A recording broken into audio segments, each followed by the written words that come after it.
just by a quick show of hands, anyone know anything about Silat? Have any ideas, any experiences with Silat at all? No, not at all? Alright, cool. Alright, so a bit of loose background on Silat. You can do your own research, you can check me out, don't take my word for it. Silat is, majority of Silat is originating in Malaysia, Indonesia, South Philippines, Southern Thailand, that sort of area, Brunei, some stuff.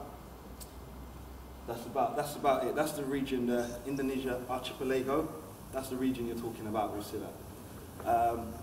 Now, within Silat, I think it's probably the most splintered art that you will find. The numbers of thousands of different Silat schools, different lineages and so forth is, you know, it's very, very sparse.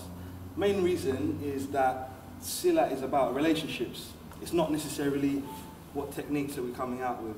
It's not necessarily range, it's not necessarily high or low. It's basically a code of conduct that was used by, you know, the whole of the indigenous people of the region. If you want to know more, obviously, we have Sheikh Mohammed here, who is a master in one form of, well, many, 40 at least, but the one he teaches is Chimande, from the village that he was born. And that art, one thing that makes that art very good and a lot of people learn it is because it has the healing. So if I was just to show a simple technique, if you throw a punch, it will come and smash the arm. But the same rubbing that you use for pressure points is the same rubbing that you use if somebody has got an injury. So obviously, talk to the guru, you can talk to Sheikh about breathing and so forth, and what medicinal oils and so forth that he uses. But just to, so that you're aware, Silat is not just about hurting, it's healing as well. The two go hand in hand, apart from certain practices that we won't get into. that's neither here nor there. But we'll just go ahead with some of the stuff that Wayne's doing. Firstly as well, we're representing Silat Kesateria Haqq, Seni Silat Kesateria Haqq, Grandmasters here in Malaysia. And we have experience in a few other arts, and we'll try and give a broad overview of what angle Silat's coming from, in terms of the grapples, the lock, pressure points, etc. But yeah, that's enough talking from me. I don't know if you want to add anything here. No? No? Well, any questions you've got by all means? Yeah, shout us. So this morning, obviously, we was doing the finger locks. Finger locks on me, as you see. Between the finger locks and the wrist locks, we do hand locks as well. So, for example, I don't know if you've been in a situation, you know, someone, they're pretending to be your friend, but really they're grabbing you to maybe hit or to do something. So, I'm the attacker, defending himself. Okay. Simple hand locks, as I'm sure you might have all seen, but just to draw a picture from finger, through hand, through wrist, if you want to come in closer. I did fun one. Huh? Yeah, start with the fun one. So I'm shaking his hand, but I've got intentions of something other. I might be grabbing, I might be pulling. Okay. Explain.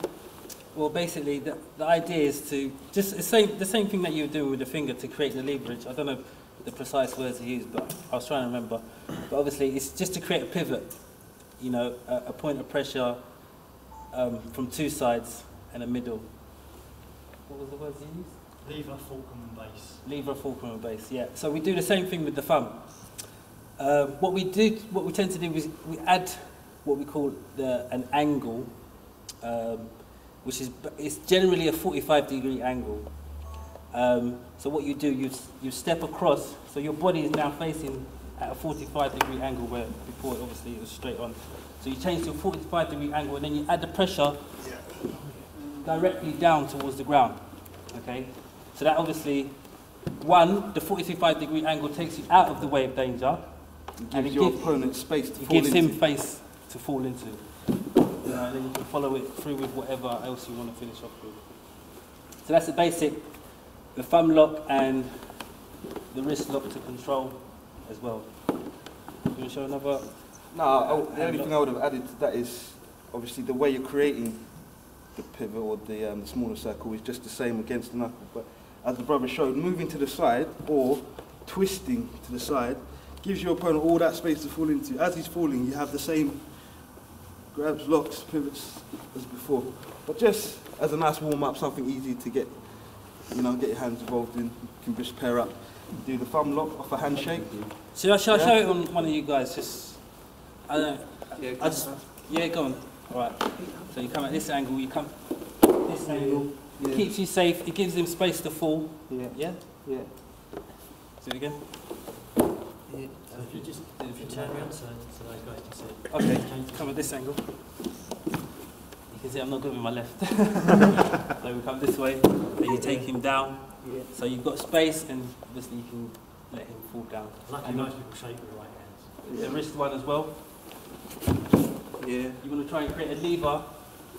Obviously, try and straighten the arm if you can. If the arm's straight is better, then you can just push him back. Yeah. It's quite simple. Anyone else want to try? It's good, huh? Okay, pair up and... Okay. Arms left. So you come, 45-degree angle. Make sure you're facing him like this, and let him fall down. It's the same lever as you did with the finger, but it's with the thumb now. Obviously, you don't have to put too much pressure. He kind of feels it.